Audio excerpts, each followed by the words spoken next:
I'm here today with my good, dear, old friend.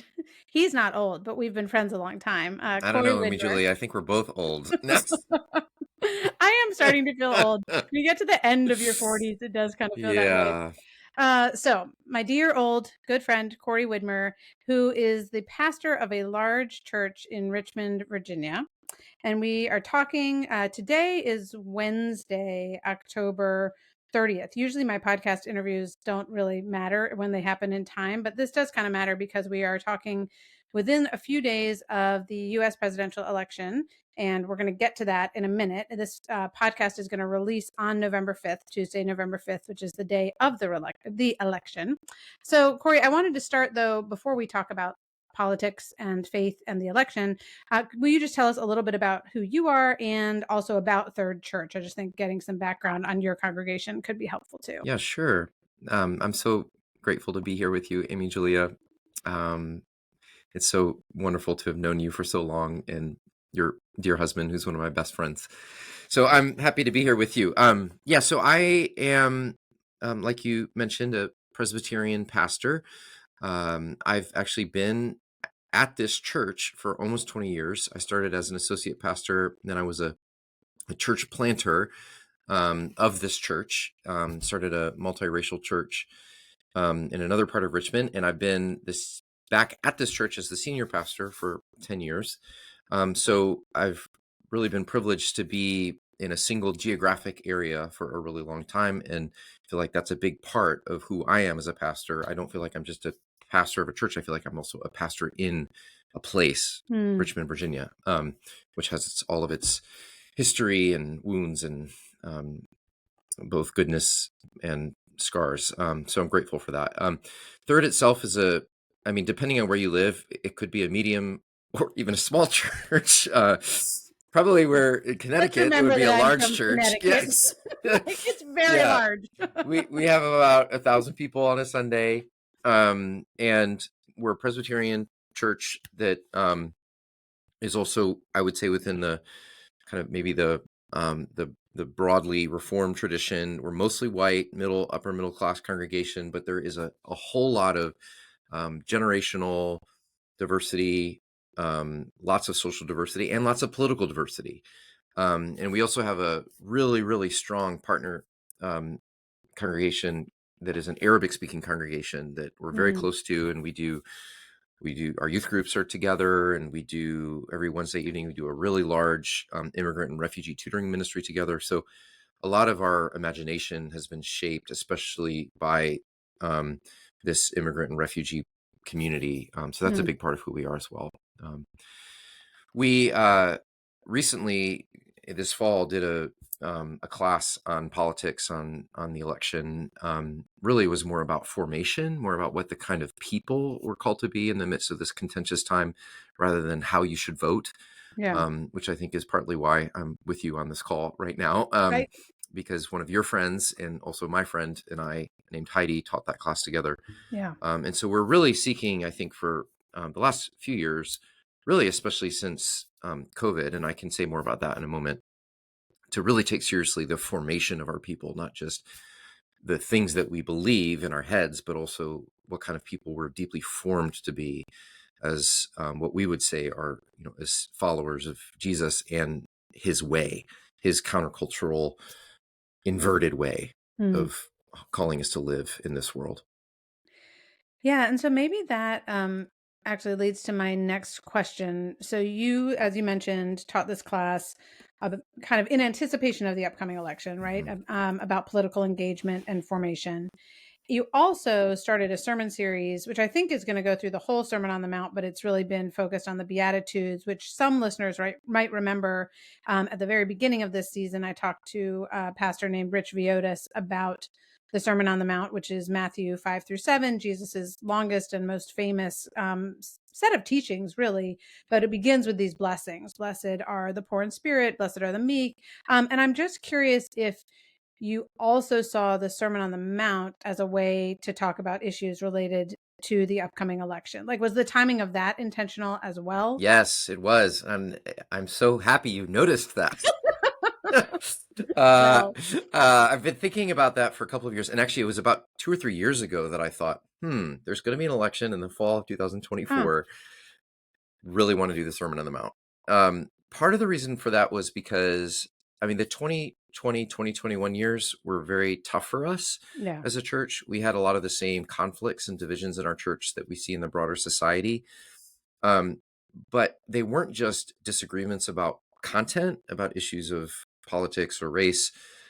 Um, they were, I was more disturbed by the way we were disagreeing with one another.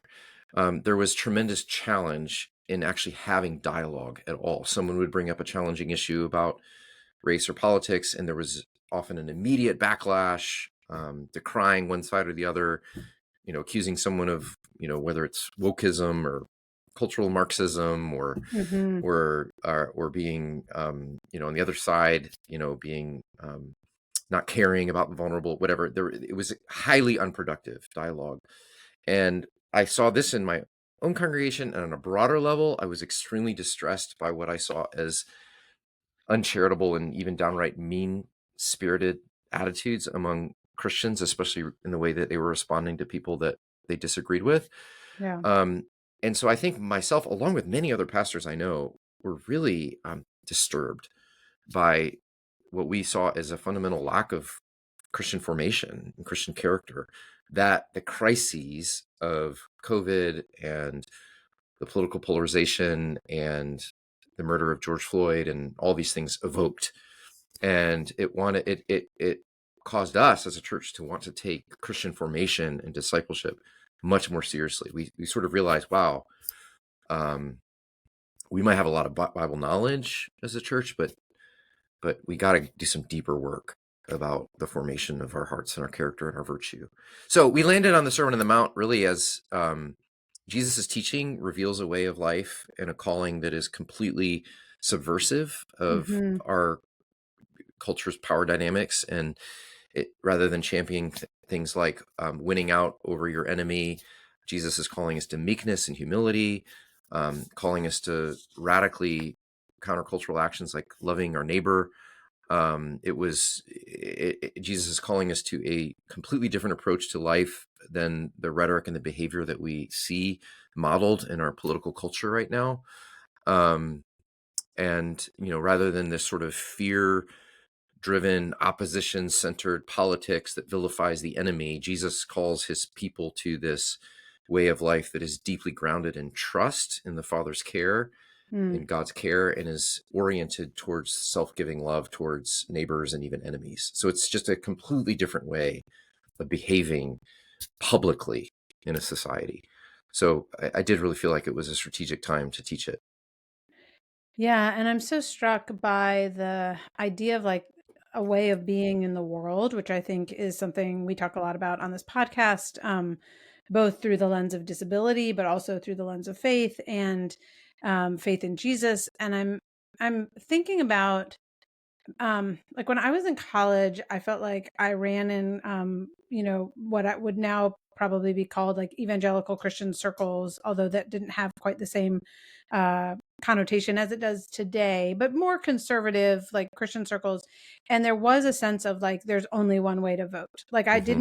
I didn't know there was a way of being Christian in the world at that time and being a fervent Democrat. I Hmm. knew you Hmm. didn't have to be a Republican, but I also Yeah. didn't understand. And I think one of the things I've appreciated, certainly about the teaching you've done, but also going back now many years to, for me, it was Tim Keller's preaching that really helped me to recognize that as a Christian, my way of being in the world could go could mean that I'm going to Mm. vote as a Republican. It could mean I'm going to vote as a Democrat. I could be passionately, in fact, committed in either of Hmm. those directions, but it's still going to be different than the way of being a Republican or a Democrat if I'm not thinking about how I follow Jesus. Right. And that complicated things for me tremendously, but it also was pretty freeing to really be asking. I had to ask a lot of different questions, and I think I've been listening to your sermon series as well as to the opening kind of class that you gave on the political side of things, which we'll talk about in just a minute. And again, I think you're attempting to do the same thing, which is not to tell anyone how to vote, Hmm. but to instruct them in a way of being that will lead to both questions and postures of the heart and Yeah, towards, one another that might look really different from what we've got out in the broader culture right now. totally. And I mean, a lot of it, I mean, you could almost say it's the task of identity formation in Hmm. a lot of ways. I mean, I think I believe that it's always difficult to be a Christian in the American society that we live in because there's so many counteractive forces that are pushing against the the way of Jesus, which is deeply grounded in self-sacrifice and enemy love. I mean, those are just not American virtues. um, um, but election season just intensifies those pressures all the more, and deepens the temptation that Christians have, especially to align themselves with one political party or the other. As you said, that has often been the Republican Party, especially for white evangelicals, but for other kinds of Christians, it's often been the Democratic Party. And I think that the work of identity formation means that, yes, we are called to be involved in politics, but never to give our key and core identity to our political convictions. That's really where we begin to kind of enter into idolatry, Hmm. and really, really destructive behaviors can occur. Will you just pause for one sec for anyone who hears the word idolatry and is not quite sure what you're talking about? Uh, Yes, yes. kind of a churchy word. Yeah, that is a very churchy word. Forgive me. By idolatry, I don't mean necessarily like worshiping like little trinkets on a shelf, but I think that what I would say is putting something other than God at the center of your being that you trust in, that you believe will give you identity and purpose and Hmm. meaning. And to put politics in the center is to actually look to your political party or even your political figure as the person who is ultimately your redeemer, your rescuer, the Yeah. one that you are depending on for the things that one should only depend on for God. Yeah. So Yeah. that's the way I'm defining Thank you. idolatry. That's great. Yeah. Well, so going back to that, I think first class that you and Heidi were offering, which again is available. We'll link to it both in kind of white paper form as well as podcast form. It was called How to Be Christian in the Election. And I was curious if you think there's a difference between being Christian when we're in the election and when we aren't in the election. Like Yeah. what kind of prompted the title of that, you know?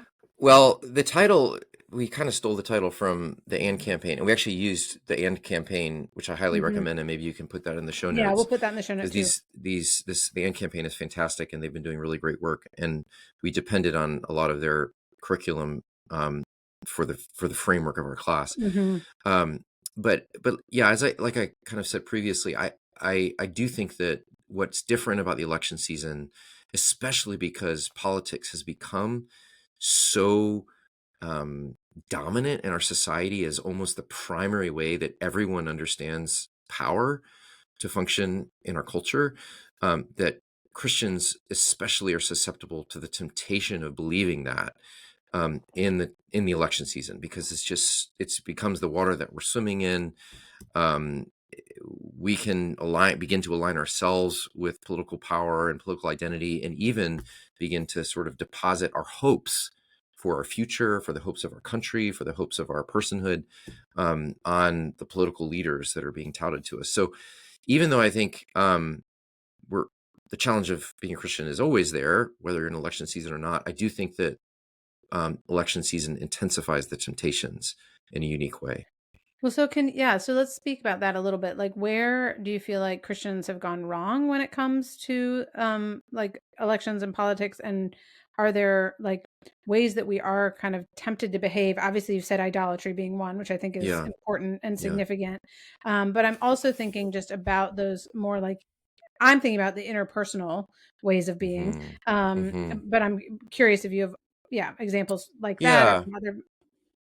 yeah. I mean, I think I mean, I don't want to speak with too broad of a brush, but I do think that historically Christians have made two almost opposite mistakes when it comes to politics. One is what I would describe as political quietism, where they said, well, Christianity or the Christian message, what we often call the gospel, has really nothing to do with politics, has nothing to do with the public life of the world, is really all about the soul and is about heaven. And so we just need to avoid politics and just focus on things that are eternal. So let's just preach the gospel, save souls, even ignore problems of the social illnesses of the world. Mm-hmm. One famous evangelist, D.L. Moody, said, "Why polish brass on a sinking ship?" And by that, he meant this whole world's going down. So Mm. let's occupy ourselves with things that are eternal and immaterial, and just leave politics for them to do to the politicians. I really think that's a mistake, because Jesus, I mean, the first confession of the Christians was Jesus Kurios, which means Jesus is Lord. That was a challenge to Caesar. It was Mm. a political statement. And if Jesus is Lord, it means he's not just Lord of heaven, he's Lord of the earth. And that means that his lordship has implications on society and culture. And that Christians should be concerned about how the vulnerable are treated, how government functions, how freedoms are given, how societies are taking care of its most vulnerable populations. So I don't think political quietism is the answer. And I think there's a lot of Christians right now who hate so much what's going on in Yes. politics that their answer has been to just plug their ears and run away. Yeah. Want nothing to do with any of this. And as much as I would like to do that, I really would, I don't think that's the faithful thing. So that's one mistake, political Mm-hmm. quietism. But then on the sheer other side is what I would call is political supremacy, is that like Mm. seeing politics as the main vehicle for spiritual and societal change, and even the main vehicle for the advancement of the kingdom of God. Yeah. When Christians begin to rest our Mm. spiritual hopes for a nation and community on a human leader or a human political party, when we have been told explicitly over and over again in the Bible to not ever give our allegiance and faith to a political leader or a political human agenda. There is no political party or any human political leader or platform that aligns fully with Jesus's kingdom and his platform, if you will. And when we rest our hopes in a political leader or party in that way, we have given politics ultimate power. That's Right. idolatry. And Mm. I think that there are many, many Christians who are doing that right now. So I would say those are two very serious temptations that all of us are prone to fall into, and especially during election season. I think we're prone to do Yeah, that. And that's it's hard to really escape the helpful. middle. Yes. Yeah. Yes, totally. And continuing to try to escape the demonization that I think is happening in kind of dehumanizing ways of not just from a policy perspective, but from a literal, just a rhetoric Mm, perspective. I've actually, because uh, thankfully, I'm in contact with lots of people who do have different political views, many of whom either share a common faith or share a common experience of being parents of children with Down syndrome, mm, or both. And so I have been in conversation with people who would not usually be in conversation with each other mm, about this political cycle. And it is amazing how quickly the rhetoric can become just really, yeah, really dehumanizing, and yeah. the assumptions that we can make about each other, can just really be, yeah, Mm, destructive. yeah. Yeah. So this is actually, you wrote, this is in that white paper. You wrote or maybe you quoted somebody else as saying, I don't know, the modern two-party American system should create conflict for every Christian. Mm, And I wanted to talk about that a little bit. You've said some things, but you then, I think, went on to write about hyperindividualism and how that comes yeah. out in our political system in two different ways. So I think if you could like maybe define hyperindividualism, like, and talk a little Mm, bit about where that comes from, yeah. and then also how it manifests in on both the right and the left. I think I actually learned this. You mentioned Tim Keller earlier. I think I remember learning this from him years ago. Oh, okay. But basically, what that means is that all of our modern political systems are shaped by the Enlightenment. It's shaped by the Enlightenment values, and those were deeply individualist values, as opposed to more ancient collectivist or communal cultures. And what's interesting is that that hyper individualism that is birthed in the Enlightenment is expressed in different ways within our two-party system. So historically, like liberals or progressives have said that the government should have much more control over the distribution of income, but people should have complete freedom and liberty when it comes to their individual moral choices. Whereas conservative, and again, I'm speaking with a broad brush here, but conservatives has historically stated that government should have much greater say and control over morality, things like marriage and sexuality and abortion and so forth, but leave people free as individuals to do whatever they want with their wealth. Hmm. Right. But what's interesting is that both parties are operating within the same philosophical framework Mm-hmm. of Enlightenment individualism. And what that has done is it's created a binary where it is just impossible to fit the biblical ethic into either of these positions. Evangelical conservatives have historically sided with Republicans because they emphasize the concerns of personal morality, like marriage and abortion, things like that. Whereas mainline Protestants and African Americans have typically sided more with Democrats, which emphasize social justice and social Yeah. morality, things like justice for the poor and equality for minorities and care for the environment. But here's the thing. This is what's really key, is that neither party represents the fullness of the values of Jesus and the kingdom. Yeah. If you vote for one or the other, it forces you to leave one whole part of the biblical ethic, which at the door, because the biblical ethic encompasses both social morality and individual morality. So you just have to, you cannot be in this system and vote for any candidate within the two-party system that fully embodies the comprehensive biblical ethic. And this is why when you see people like Pope Francis, who is like really staunch about abortion or has a traditional sexual ethic on marriage, but then is like decrying capitalism Right. as abusive to the poor, against the death penalty, anti-gun. Like, people are so confused. Is he a progressive? Is he a conservative? He's getting attacked on both sides. Well, what everyone agrees on is Pope Francis is a Catholic. So he is being guided by a theological framework for his political vision that is Yeah. antithetical to a two-party system. And so it just doesn't make any sense. And so I just think Christians have to be accepting of that discomfort. And if you ever feel like really comfortable with a political candidate or a political party, that just shows that you are really blinded. You're really not seeing the whole picture of what the Bible teaches about an individual and social ethic. It kind of makes me so hearing you say all of that, I think is where so anyone who's hearing that, and I could imagine, is like, so why would that quietist way be the wrong way? Because there's no way to do this right. Like, there's Yeah, no way to yeah. do it right, is Because part of we're what you're supposed to saying. be involved. Yeah, Jesus, we're told to be salt and light, to be engaged in society, to work for the shalom of your neighbor, to pray, to be engaged with your neighborhood, your community.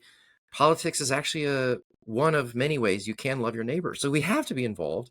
And yet, if we're involved, it's always going to be in a way that feels uncomfortable and awkward and never fully fits with our Christian convictions, Yeah. because we just have to be okay with that. And even when you vote, like, if you expect to go in the voting booth expecting to vote for a candidate that fully embodies the fullness of your values, good luck with that.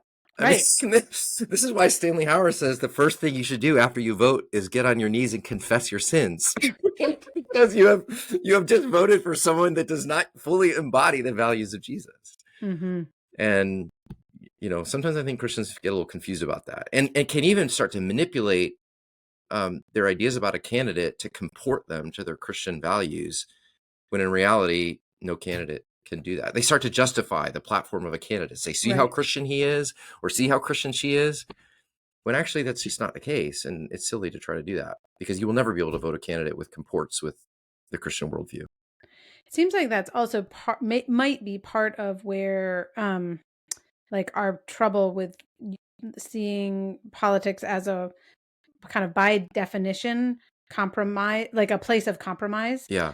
I was talking with our Yes. son William about he actually, this is kind of cool. Our son William is like a kind of political nerd and has been since he was little, and he was asked to speak in front of his school about why he cares about politics so much. So we've been having these conversations, and he was talking just about the ways in which we were talking about people who have actually been able to accomplish bipartisan legislation, whether that was actually, we talked about our mutual friend Danny Avula in Richmond, and William got to spend a week with Danny, who is running for mayor, and got to see some of this kind of like Mm-hmm. across the Republican Democrat divide happening. And he was like, I could really see that had to do with this understanding of the common good, like this Yes. desire for the good of this city. Yeah. And we were talking about how that might be easier on a local level than it is on a Mm, national level. But definitely.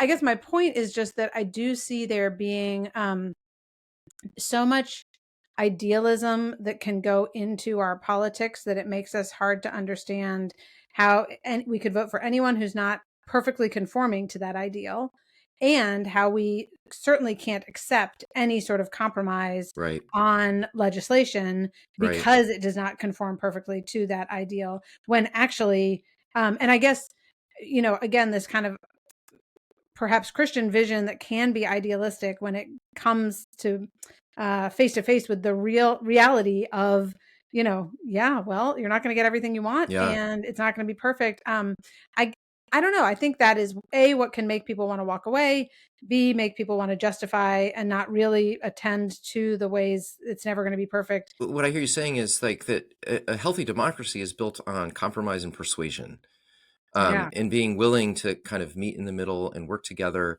and never, we're never actually fully get to a place where like all of my deepest convictions are embodied. And actually, if we insist on that, that actually can end up brutalizing other people. And I Yeah. think we're going to get into this a little bit, but I think that's kind of what's happening to our society in a little bit is we have so little common ground anymore, is that we've turned politics into an existential fight for survival, Mm. in which one side must have their vision, their complete vision, their alternative vision of society fulfilled, which makes it very, very difficult to compromise anymore.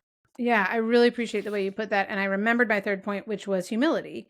And that Mm, does kind of lead us back towards the Beatitudes, just that it takes a tremendous amount of humility to compromise, to yeah, not get exactly what I yeah. want, to not know exactly what to do all the time, and yet say, but I'm gonna roll my sleeves up. I'm gonna be engaged.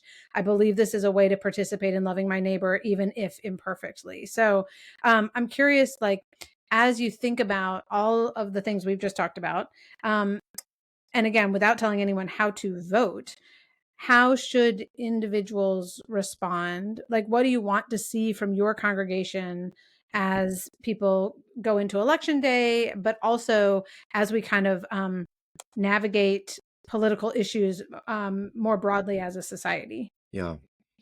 I mean, one thing that, I mean, for the people in my community, I mean, I think my first and foremost longing is that their deepest allegiance and commitment would be to Jesus Christ and his kingdom, not to a political figure or political ideology, or even to a nation state. I mean, we can be proud to be Americans, but if we give ourselves over to being American as our first allegiance, this is ultimately distorting to the gospel. And there's a very serious danger of Christian nationalism rising right now that essentially employs government power to enforce sort of hegemony through civil religion. And every time Christians have used political power and political force to advance their cause and their desire, it has ended up to the detriment of the Christian faith. Mm, Because as N.T. Wright says, it seeks a kingdom without a cross. It seeks power without self-sacrifice and love. mm, So, my first hope is that Christians would repent and turn away from um, thirsting after the power of politics and as a way to advance our cause, and see that the mhm, way of Jesus, his kingdom advances through love. His kingdom advances through self-giving. His kingdom advances through tiny acts of mercy and justice and care for the most vulnerable. This is how his kingdom advances. I also would love. I think another call would be for us to be better thinkers about these issues. If you're a Christian, I think that we fall too quickly to what the ethicist James Mumford calls package deal ethics. That when it comes to moral issues, all the complicated issues that we think about right now, whether mhm. it's the environment, whether it's guns, whether it's abortion, we just we too often allow our answers unthinkingly to be determined by what side of the political spectrum we see ourselves on. I mean, there's no rational reason why someone who is pro-family would also be pro-gun. There's also no rational reason why someone with a rainbow flag on their car would also be committed to fresh produce. But we group Right. these things together in these package deals, and we Right. become unthinking, and really, as Christians especially, fail to apply the depth of the Christian tradition and the biblical ethic to all the complexity of issues that we face. And it's never going to fit into a political platform. So that's another thing, is just urging us to be better thinkers, and not be captive to the political binaries. And then I guess the last thing would just be to be people of love and curiosity. Mm. I think if we're deeply grounded in deep trust, and if we are non-anxious people who trust that there is a good God who loves the world and who loves us, and one day who promises that all will be well, then we won't be captive to fear.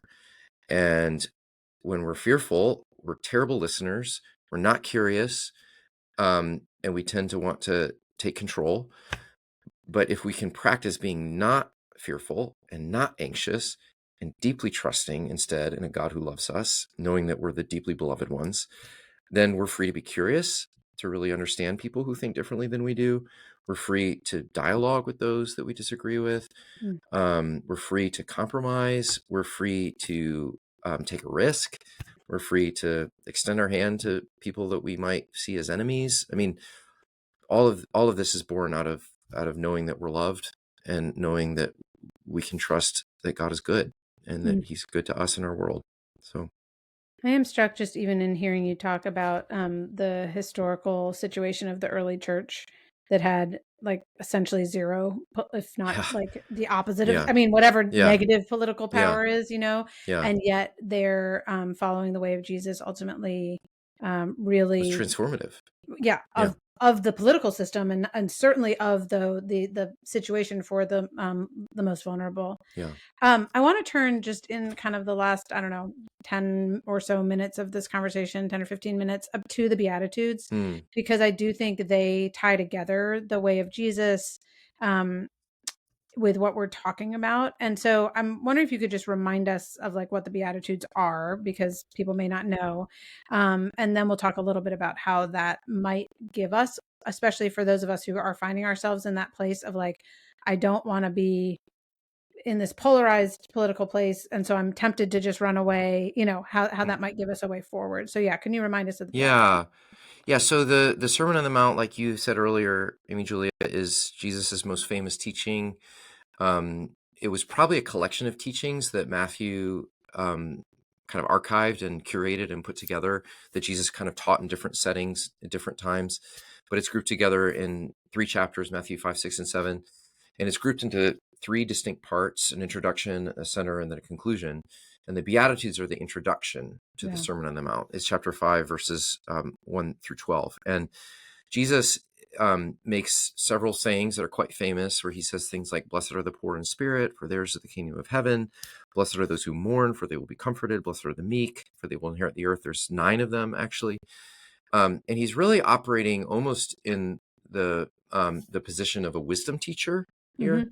Hmm. There were many people at the time who often had little sayings like this, like the Hebrew word is ashrei. They're talking about, this is what it means to live a life of goodness and a life of blessedness. It actually goes really well with the theme of your podcast. What is the good life? And there were Yep. many teachers, ancient teachers, both Jewish and Greek, who taught about what the good life consists of. Having, everything from like being in a position where you are an authority and people obey you, to having a compliant wife, to having children who are successful. I mean, there are lots of lists like this. And so what Jesus was doing, in one sense, was not unusual. He was a wisdom teacher and a rabbi, and he was teaching about how to live the good life. But what he was doing was so utterly subversive, because he was casting a vision for the good life that was completely inverted in the ancient world, Yeah. if in just as much as it is today. Yeah. That he was saying the good life is not to be happy, but it's to be those who mourn. And the good life is not to be wealthy, but it's to be poor. And the good life is not to be powerful, but to be meek. I mean, it's just Yeah. being nuts, right? Like flipping the values of the world on its head. And I can't even imagine what it must have been like to hear them for the first time. We're so used to them now. but it just must have astonished his original hearers about this vision of the good life. And he was actually inviting everyone who heard him to believe him Yeah. and to actually trust him that what Yeah. you have been told about the good life is not true. And I'm actually inviting you into a different vision of the good life, because this is what it means for you to flourish, to embody these things. Yeah. And I have returned to the Beatitudes just because of our experience as a family with Mm, a child with a disability over and over and over again, because it feels so counterintuitive that, again, the way of vulnerability mm, and neediness and dependence and um, being often stigmatized within the world that comes along with disability a yeah, lot of the time, yeah, that would actually be the good life, which yeah, we certainly have experienced as a yeah. family, that as we have kind of been invited into Penny's identity, that has also given us a greater taste of this wider, broader, actually, like, more beautiful and good way. But it's so different than what I Oh my assumed. gosh. I know. I mean, to think that, I mean, t- I hope you don't mind me saying this, but I was with you and Yeah. Peter in that time. And Yeah. to have a child born with Down syndrome in a world like ours is to Yeah. be told this is not the kind of child that you were supposed to have. Right. This is breaking all of my assumptions about the kind of family and the kind of child and the kind of future. And Yep. and yet, what has Penny done? She has opened up all of us to a world of goodness and beauty and mercy and kindness, and through experience, through that vulnerability, through what it's like to live life with someone who is more vulnerable, you have been open to goodness in a way that wouldn't have been possible I unless you know. had been given that gift of vulnerability. Right. That's the Yeah. secret of the Beatitudes right there. Yeah. One of my favorites of your sermons was about the aerobics of the Beatitudes. Oh It was, I yes, think, the yes, concluding one. yes. But I wondered if you would share that with listeners here, because I loved it just as a kind of embodied way to consider living this out. Yeah. So I got this idea from a commentator named Dale Bruner, who talked about the three postures that exist in the Beatitudes. He groups them into three groups. The first being the first four, which are all about our need. He calls them the need Beatitudes. Those who are poor in spirit, those who are those who mourn, those who are meek, they're lacking in power. Those who are hungry and thirsty for righteousness, they're lacking in what is just. And all those four people are kind of on their knees. They're in need. They're empty, Yeah. longing for something. So that's the knees. Okay, imagine yourself on your knees. Okay, you Yep. can even do it right now if you're listening. You could get on your knees. Get on your You're knees. in a position of readiness to receive because you're empty. Um, then what he says is those people get filled up. Hmm. They get all they need from God. They get the kingdom of heaven. They get comfort. They get an inheritance. They get righteousness, and they're filled. And Hmm. then Jesus puts them on their feet and says, "Blessed are the merciful." That's those who extend God's compassion. Blessed are the pure in heart. That's those who extend God's wholeness and integrity.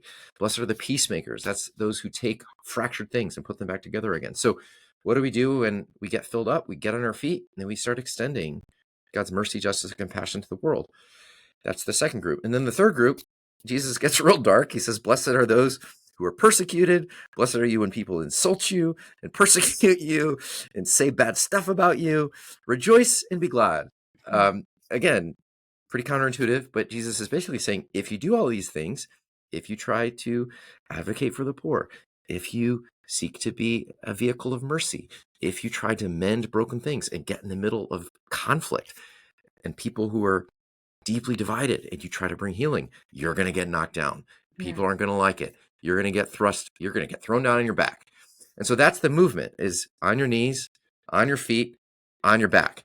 On your knees, on your feet, on your back. And it's great because you get filled up and then you're on your feet and you're doing all this great stuff and you're thinking, wow, this is awesome. I'm going to win a community service award. And then you get knocked on your back. And where do you go when you're on your back? You go back to your knees and you're empty again and you're ready to be filled. And so it's just this continual movement of grace. And what I pointed out in that sermon is that um, this is actually the postures of Jesus, that Jesus first begins on his knees. He begins in Hmm. abject humility and poverty. He emptied himself and made himself nothing. Jesus is filled up by the Spirit at his baptism, and he has this amazing ministry of healing and extending God's compassion and Mm. justice. And then what happens? He gets pinned down on his back and Yeah. crucified. And this is actually the pattern. The aerobics of Jesus is the aerobics of his people, and it's a very different pattern than the narrative of American politics, Right. which is about fortifying your base, Mm. seizing power, gaining control, winning legislation. Right. This is the opposite of that. And Jesus is saying, in my kingdom, it's a different pattern. It's a different way of engaging and being in the world. And the map that he's giving us is the Beatitudes. Thank you so much for that. I love it. And will again link to that sermon in the show notes as well.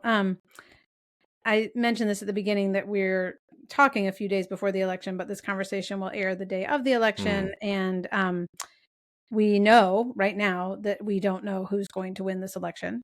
We also know that there will be a large portion of our population that feels upset about the results of this election, no matter who wins. mm, And a number of the opposite number of people who will be probably rejoicing no matter which way it yeah, goes. yeah. So I'm wondering if you have any counsel as we come to the end of this time for Christians who are, because there are plenty of them, about to have a president that they don't want, and for Christians who are about to have a president who they voted for. Like Hmm. we know that that is Hmm. true, that there are going to be Christians on Yeah, both sides of this vote, and both there's a way of being for all of us that is certainly not about gloating or again kind of wielding power in a dehumanizing way or demonizing way or yeah, anything. But yeah. yeah, do you have any thoughts about Yeah, that? I do. I'm glad you asked that question. I mean, I am very concerned about this. A recent study showed that 23% of Americans believe that violence might be an alternative to stabilize our democracy, which is a very disturbing Yeah. number. And so, I think for those who are disappointed with the election results, one of the first things I would say is a pretty radical thing is to accept the results Hmm. of the election. I don't mean, do the necessary processes that we have in our democracy to explore the legitimacy of an election.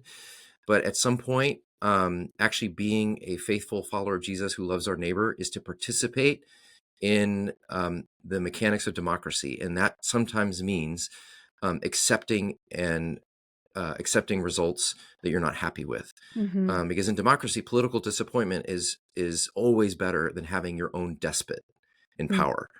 Um, and for Christians, we deeply believe that there is no one single acceptable outcome of election. If you believe that, then you have tied one candidate to the future of the kingdom of God, which is idolatry. And so acceptance is actually a really Christian Hmm. um, response. And I think we then move on and we work constructively. We pray for wisdom. We pray for those in power. We work for the good of all.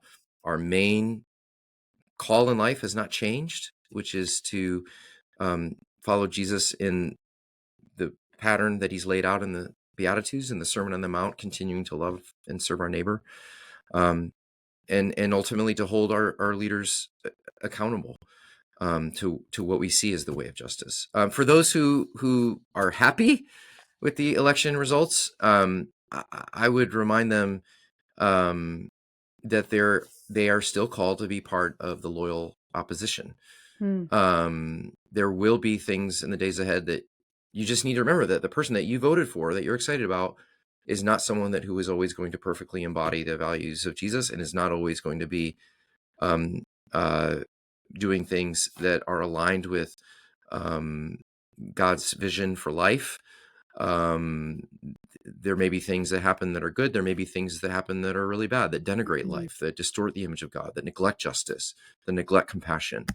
Um, so no matter who is elected, there are going to be ways that Christians have to be the loyal opposition, because we have limited allegiance. Always, we pray for our state, we work for the good, but we give our ultimate allegiance to Jesus, and we know that every nation state and every human leader will fall short. Um, Hmm.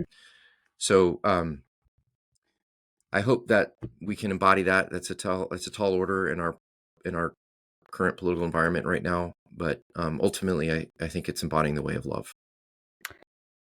Well, that seems like a good place to end this conversation. But truly, like as an invitation to embody the way of love. But I also appreciate just those very practical, like both acceptance as well as loyal opposition seem like Hmm. really good. For me, those are good handholds. So Yeah. thank you for that and for all of the work you've done this fall and for this conversation. I'm sure there are many people who will be really grateful as we potentially go into a couple of days of uncertainty and perhaps a season of some measure of unrest. We shall see. Yeah. But regardless, to be reminded of that more core calling for those of us who do seek to follow Jesus is a really, really good way to go into that season. So Mm. thank you for that. Thank you. It was great talking with you.